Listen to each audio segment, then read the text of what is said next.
sahabat-sahabat, tuan-tuan dan puan-puan, muslimin dan muslimat yang sedang menonton program kita, iaitu Perspektif bersama Bro Firdaus Wong. Okey. Dan alhamdulillah kerana Nabi SAW mengatakan bahawa iaitu barang siapa yang menunjukkan suatu kebaikan, memulakan suatu sunnah dan diikuti oleh orang-orang yang lain, maka mereka juga akan mendapat ganjaran pahala sebagaimana orang yang melakukannya, orang yang mengikuti apa yang mereka tunjukkan itu. Jadi apa kata sahabat-sahabat? Mudah sahaja untuk kita berdakwah. Ya, hanya tekan tag kawan-kawan, share dekat WhatsApp, dekat Telegram, dekat Facebook, tuan-tuan dan puan-puan, ajak tengok tuan-tuan dan puan-puan. Dan apa tajuk kita pada malam ini? Tajuk kita pada malam ini adalah dan batiniyah menurut perspektif Islam. Dan nak membincangkan topik yang hangat ini, sudah tentu Quran kata surah Al-Anbiya surah ke-21 ayat yang ke-7, fas'alu ala zikri in kuntum la ta'lamun. Jikalau kamu tidak tahu, tanya mereka yang tahu, cari mereka yang pakar. Jadi hari ini kita membawakan seorang insan, masya-Allah, saya kenal dia pun tak pernah saya berjumpa dengan dia lagi sebenarnya. Ini kali pertama dapat berprogram dengan dia hanya melalui maya sahaja. InsyaAllah harap-harap selepas lockdown ini kami dapat berjumpa untuk buat program secara bersemuka. Biasa perkenalkan panelis kita pada malam ini, tuan-tuan dan puan-puan. Nama beliau adalah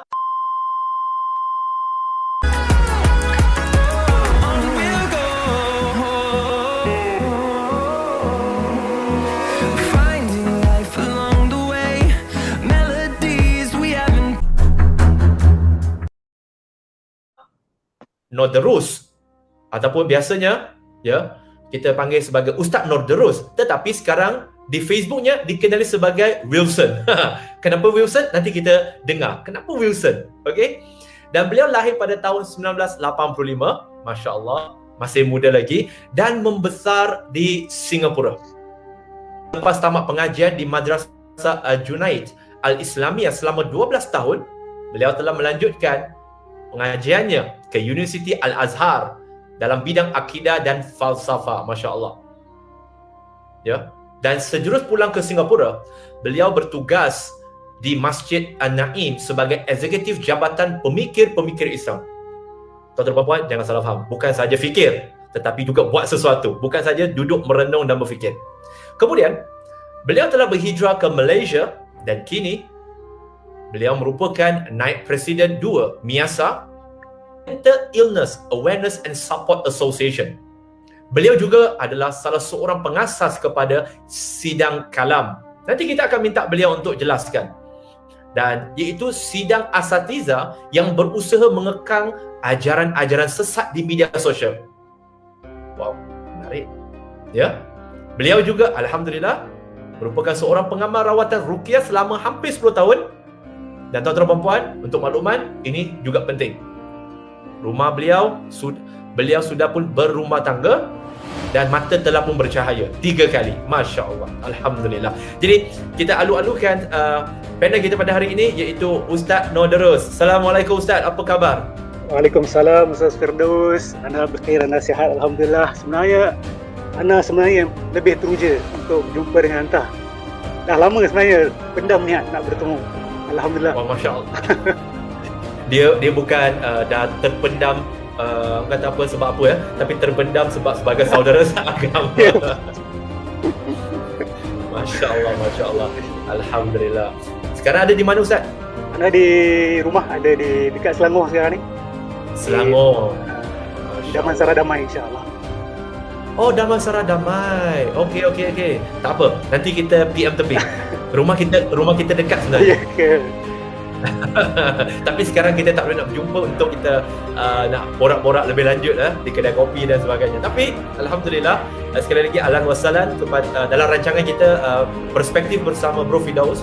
Dan bila Ustaz tengok kepada tajuk program kita Perspektif, kita sebenarnya nak membawa satu perspektif, satu pandangan, satu bentuk dimensi yang berbeza kepada sahabat-sahabat kita yang menonton, di mana kita nak sampaikan dalam konsep yang santai tetapi sampai. Tidak terlalu teknikal. Jikalau teknikal, kita akan permudahkan. Kerana ramai masyarakat kita, saya percaya sebab saya datang daripada background yang mualaf, baru bertatih nak mencari agama, nak dengar kuliah. Tapi kadang-kadang dia lost in translation. Bila terlalu banyak bahasa Arab flying around, kita tak tahu dah apa benda ni, tak faham, ya. Jadi Ustaz, mungkin kita boleh mungkin soalan pertama kita, menangkan tajuk kita adalah New Age dan Batiniah menurut perspektif Islam. Jadi Ustaz, boleh terangkan secara mudah kepada sahabat-sahabat kita yang sedang menonton apa maksud Batiniah dan apa maksud New Age? Batiniah, adakah dia sama macam Selamat Hari Raya, maaf zahir dan batin? Kan? Dan New Age tu kalau kita pergi dekat kedai buku kan, dia ada juga kadang-kadang New Age, kadang-kadang dia ada letak kat situ music New Age. Adakah Batiniah dengan New Age ini sama? Boleh bagi definisi dan kemudian adakah ianya sama? Silakan, bismillah. Baik, bismillahirrahmanirrahim. Assalamualaikum warahmatullahi wabarakatuh. Terima kasih kepada Bro Firdaus. Sebelum tu, saya nak kata bahawa ini adalah satu cabaran bagi saya, kerana istilah-istilah yang ada dalam Batiniah dan New Age ni rata-ratanya istilah yang harus kita kata unpack, kita harus buka dan jelaskan perlahan-lahan. Jadi saya mohon maaf kalau saya mungkin terlepas pandang. InsyaAllah Brother Firdaus akan karate saya lah, ya. Dia akan ingatkan saya, hentikan saya dan saya akan jelaskan insya-Allah. Baik. Batiniah, adakah ia ada kaitan dengan Selamat Hari Raya, maaf zahir batin? Ada kaitan, ya. Perkataan Batiniah ini banyak orang keliru, ya, dengan istilah batin. Sehingga ada orang yang kata, kenapa ustaz ni banyak sangat sanggah Batiniah? Kan memang ada aspek batin dalam agama kita, kan? Agama kita bukan zahir saja, batin juga. Betul, itu tidak salah. Dan bila sebut Batiniah dalam bahasa Arab, boleh bermaksud aspek dalam, aspek kerohanian dalam Islam. Dia boleh bermaksud begitu. Tetapi dalam perbincangan akidah Islam, kalau kita buka buku-buku akidah berkenaan dengan aliran-aliran yang berbeza, Batiniah ni adalah satu istilah yang khas. Satu aliran yang khas yang mendakwa begini. Dia mendakwa bahawa setiap ayat Al-Quran yang kita baca secara zahir itu, dia ada makna batin, makna yang tersembunyi, yang orang awam tak tahu, dan ia hanya diketahui oleh orang-orang khas, orang-orang tertentu sahaja. Dan dia tidak berhenti di situ. Pengetahuan orang-orang khas itu pula bercanggahan dengan pengetahuan orang-orang awam. Canggah, bukan setakat tidak sama, dia menyanggahi. Ya, jadi itu ni maksudkan sebagai Batiniah secara umum, ya. Kita bergalih sikit ke New Age, nanti kita pasangkan kedua-dua, kita kahwinkan pula dengan mas. New Age ni dia adalah gerakan Batiniah di barat. Gerakan Batiniah di barat untuk menyanggahi, ya, agama-agama besar di barat. Ya, saya tak perlu sebutlah agama-agama besar itu apa, semua orang faham. Ya. Mereka juga mendakwa yang sama, bahawa setiap yang diajar oleh nama-nama besar agama di barat, yang diiktiraf sebagai agama-agama rasmi di barat itu, secara zahirnya bermakna A, difahami oleh orang awam sebagai bermakna A. Tetapi orang-orang tertentu yang pengalaman kebatinan atau kerohaniannya itu lebih tinggi, mereka memahami sesuatu yang bercanggahan dengan yang difahami oleh orang-orang awam. Jadi apa maksud new dalam istilah New Age tersebut? Ni yang punchline dia. Apa yang new sebenarnya dalam ajaran New Age? Kalau kita lihat, dia tidak ada benda yang baru sebenarnya dalam gerakan New Age ni. Semua akidah-akidah asasinya sudah ada dalam aliran-aliran pemikiran yang muncul hampir ribuan tahun yang lalu. Tapi mereka mendakwa sebagai new kerana pemikiran itu kemungkinan besar selama mungkin 1000-2000 tahun lepas telah dikuburkan atau dikalahkan atau ditekan oleh agama-agama besar dunia. Jadi sekarang ini mereka mendakwa era baru. Era baru kepada apa? Era baru di mana manusia mula menyedari kembali bahawa Tuhan yang dia cari selama ini bukanlah di luar diri dia, dan bukanlah sesuatu yang selain daripada dirinya, tapi Tuhan yang dia cari selama ini adalah diri dia sendiri. Itulah yang baru dalam gerakan New Age ni. Dan istilah New Age ni saya tak pasti sama ada dia popular tak di kalangan Malaysians. Apa pandangan Bro Firdaus? Saya jumpa banyak orang Malaysia, dia tak pernah dengar sangat istilah New Age. Sebenarnya agak famous juga sebenarnya New Age Oh, ni. itu. Sebab agak famous di kalangan masyarakat kita. Okey, terima kasih. Mungkin saya belum jumpa orang yang tahu katnya. Istilah New Age mungkin yang biasa macam Firdaus orang tanya tadi kan. Adakah ia sama dengan music New Age? Kan? Kemungkinan orang lebih tahu berkenaan dengan music New Age. Mungkin, wallahu a'lam. Tetapi hakikatnya music New Age ni sebenarnya adalah sama sebenarnya. Dia adalah anak kepada aliran New Age movement ni. Kita ambil contoh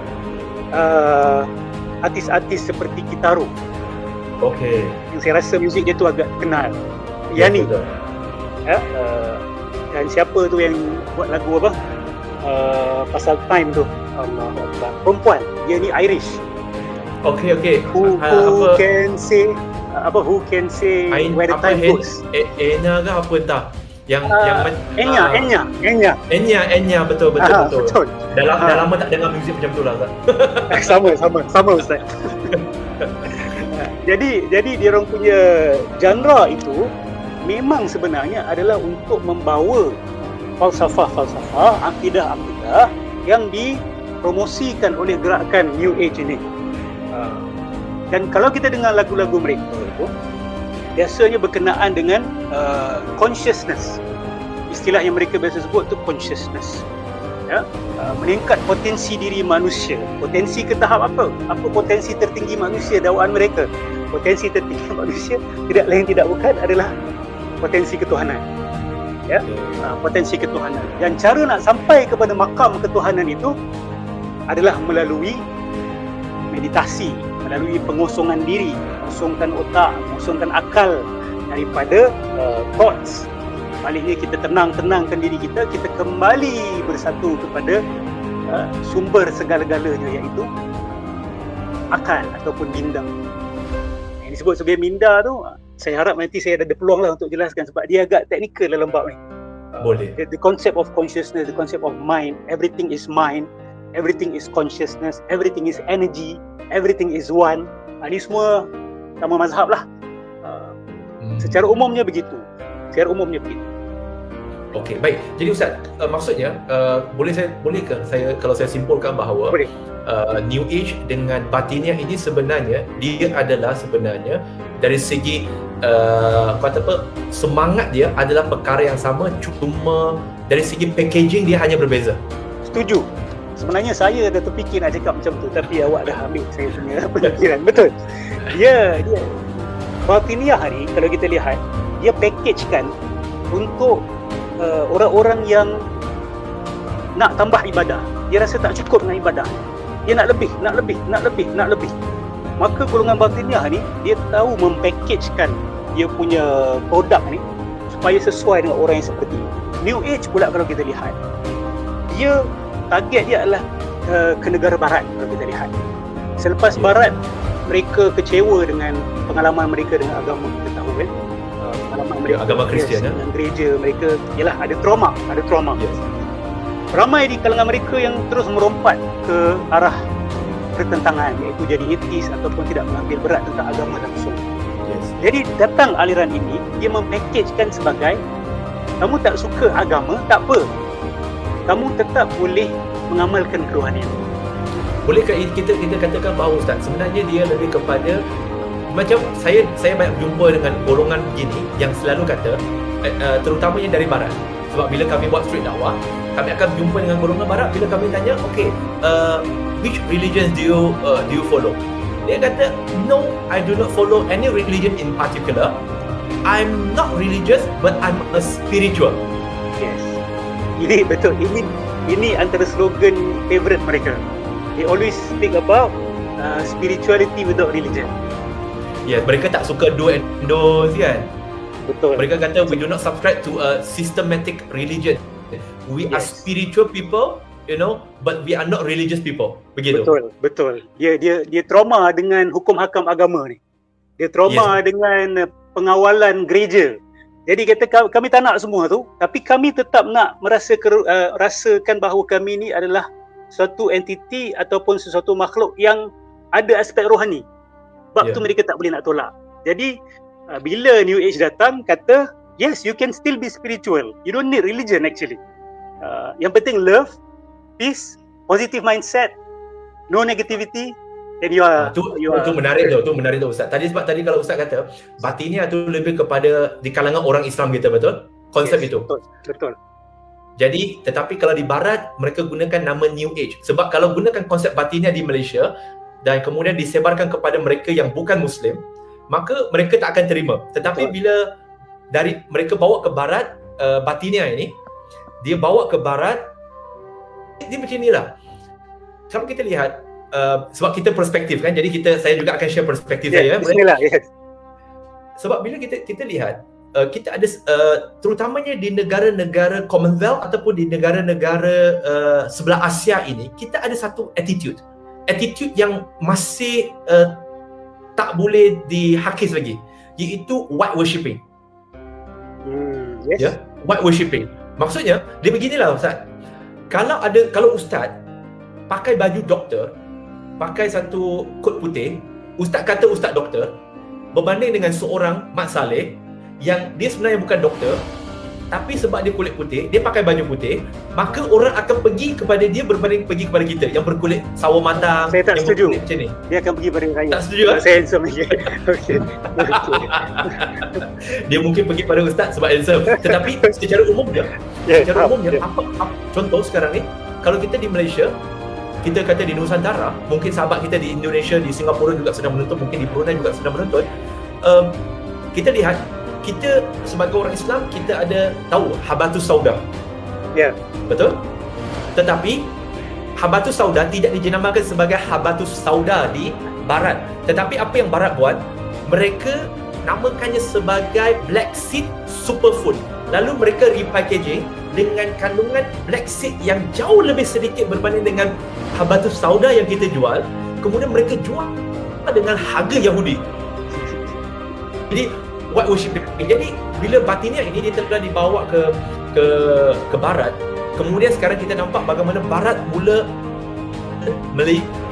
ke seluruh dunia dengan atas nama New Age dan lebih mudah diterima. Cantik. Saya percaya ramai sahabat-sahabat kita, saya tengok dekat komen tu, Masya Allah, mereka pun dah macam dah warm up dah, macam main bola ni, nak sedia masuk padang, baru nak masuk padang ni. Okey, cantik. Batinnya dengan New Age, dia sebenarnya adalah benda yang sama tetapi dalam packaging yang berbeza. Okey, fine. Tadi bila Ustaz kata batinnya ini, orang kita dia rasa tak cukup dengan agama lagi, dan batinnya ini dia bukan sekadar memahami teks ayat Quran secara zahir, dia kena melalui batin dia, dan tetapi nak memahami kebatinian itu sendiri memerlukan orang-orang tertentu. Bolehkah saya samakan Ustaz? Saya tak tahu.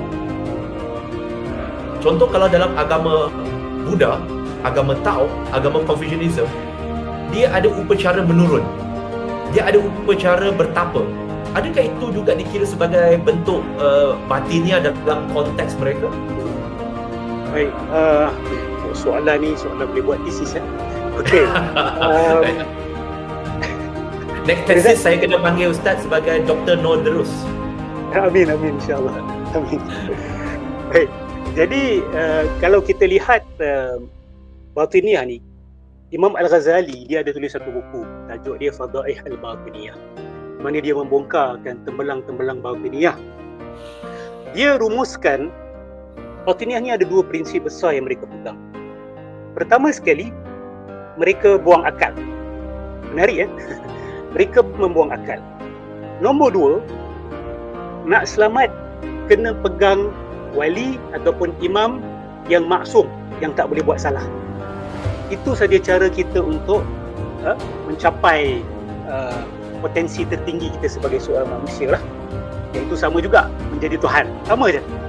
Kalau kita baca Fadail Batiniyah, potensi tertinggi yang boleh dicapai oleh manusia adalah menjadi Tuhan.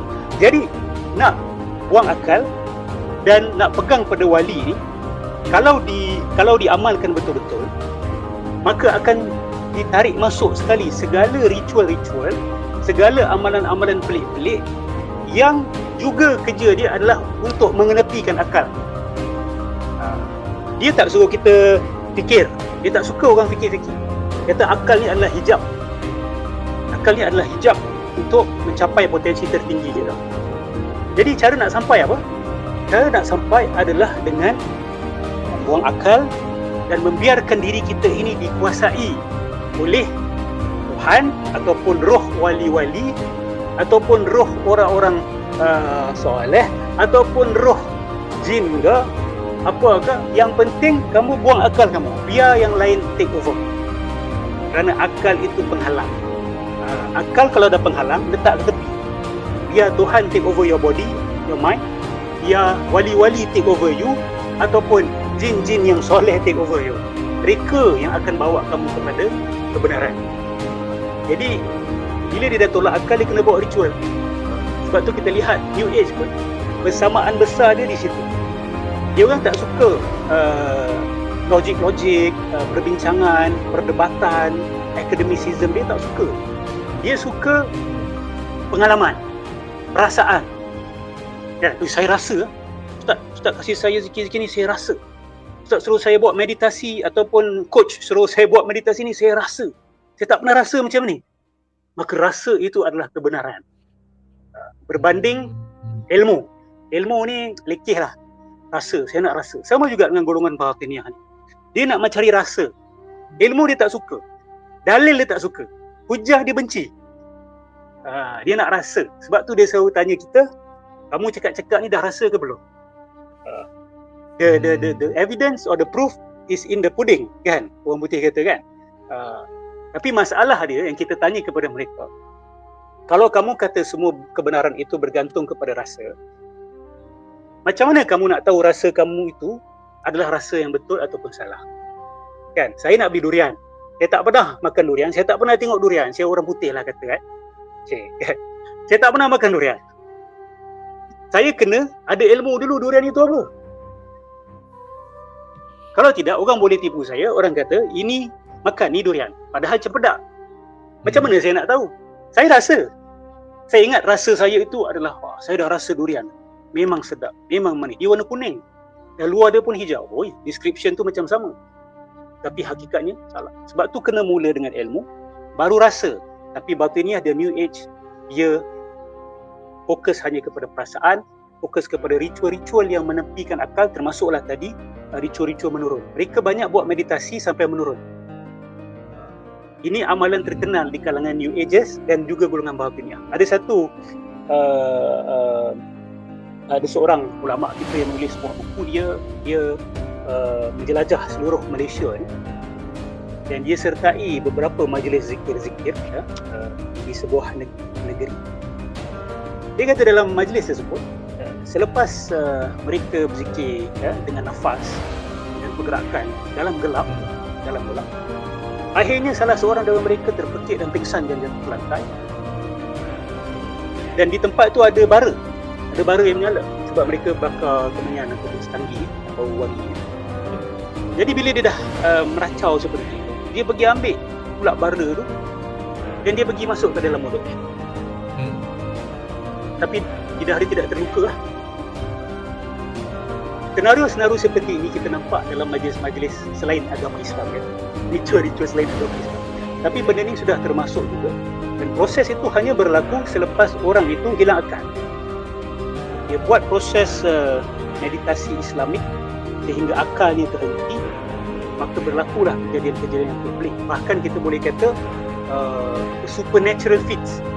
Kejadian-kejadian yang luar biasa biasanya berlaku ketika seseorang itu sudah masuk ke tahap trans ataupun dia sudah hilang kawalan kepada akal. Sebab tu mereka banyak mainkan ritual-ritual seperti itu to suppress the mind, always to suppress the mind. Menarik.